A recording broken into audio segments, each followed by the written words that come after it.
नमस्कार दोस्तों, आपका आपके चैनल भक्ति कथा इतिहास में एक बार फिर से बहुत बहुत स्वागत है। आज के इस वीडियो में हम जानेंगे चाणक्य नीति के अनुसार जब यह स्थिति बन जाए तो दूसरों के कारण हमें भोगना पड़ता है दुख। तो आइए वीडियो शुरू करते हैं। आचार्य चाणक्य की नीतियां सदियों पहले जितनी प्रामाणिक रही हैं, आज भी उतनी ही कारगर हैं। उन्हें महान कूटनीतिज्ञ और राजनीतिज्ञों में से एक माना जाता है। आचार्य चाणक्य ने अपनी किताब चाणक्य नीति में जीवन को सफल और खुशहाल बनाने के लिए कई नीतियां और उपाय बताए हैं, जिनका अनुसरण कर जीवन को सफल बनाया जा सकता है।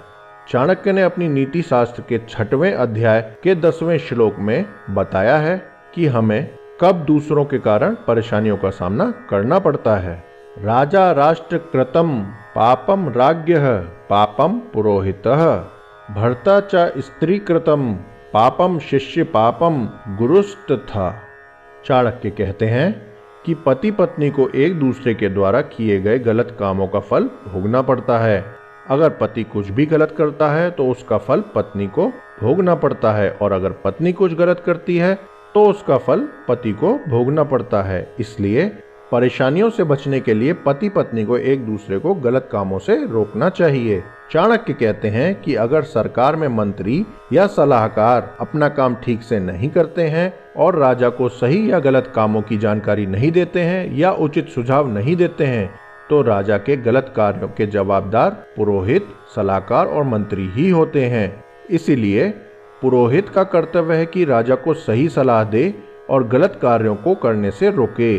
चाणक्य नीति कहती है कि अगर किसी राज्य या देश की आवाम कोई गलत काम करती है तो उसका फल शासक या देश के राजा को भोगना पड़ता है, क्योंकि शासक या राजा की जिम्मेदारी होती है कि प्रजा या जनता कोई भी गलत काम ना करे।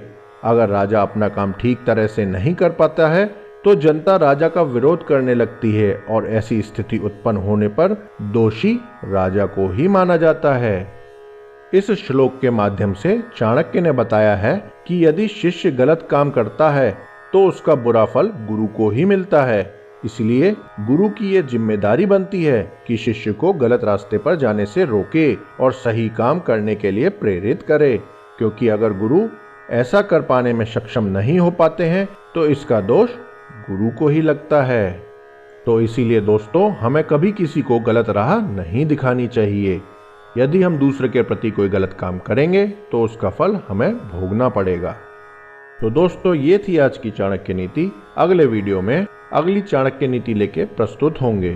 तब तक अपना और अपने परिवार का ख्याल रखिए। धन्यवाद।